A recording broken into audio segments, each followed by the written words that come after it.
Hello viewers, আজকে আমি রান্না করব নিরামিষ মালাই পনির। এর জন্য কাজু বাদাম নিয়ে নিয়েছি, দেব পোস্ত আর দেব কাঁচা লঙ্কা দিয়ে এটাকে ভালো করে আমি বেটে নেব। দেখুন কড়াইতে আমি তেল দিয়ে নিয়েছি। এরপর আমি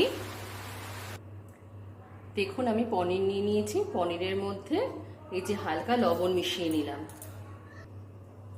এরপর পনিরগুলোকে আমি হালকা ভেজে নেব। দেখুন পনিরগুলো আমি হালকা লাল করে ভেজে নিয়েছি, খুব বেশি লাল করিনি। এবার এগুলোকে আমি তুলে ফেলবো।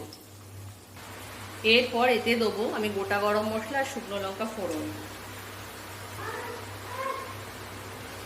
এরপর আমি দেব কাজু বাদাম, পোস্ত, কাঁচা লঙ্কা বাটা পেস্টটা।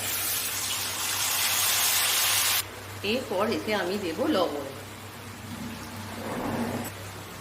আর দেব সামান্য একটু হলুদ। এরপর আমি এতে দেবো ক্যাপসিকাম, দুটো কাঁচা লঙ্কা দিয়ে নেবো গোটা। এরপর আমি এতে দিয়ে নেবো দুধ।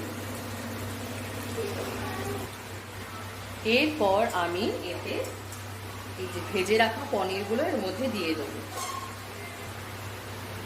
সব শেষে আমি দেবো এর মধ্যে গরম মশলা আর আমি দিয়ে দেবো সামান্য একটু ঘি, ওপর দিয়ে ছড়িয়ে দেবো।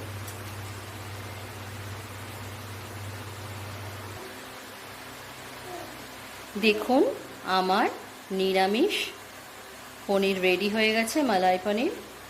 আপনারা প্রত্যেকে বাড়িতে বানাবেন, বানিয়ে খেয়ে বলবেন কেমন হয়েছে, এবং ভালো লাগলে চ্যানেলটাকে লাইক এবং সাবস্ক্রাইব করে দেবেন। আমি আমার ব্লগ আজকে এখানেই শেষ করলাম।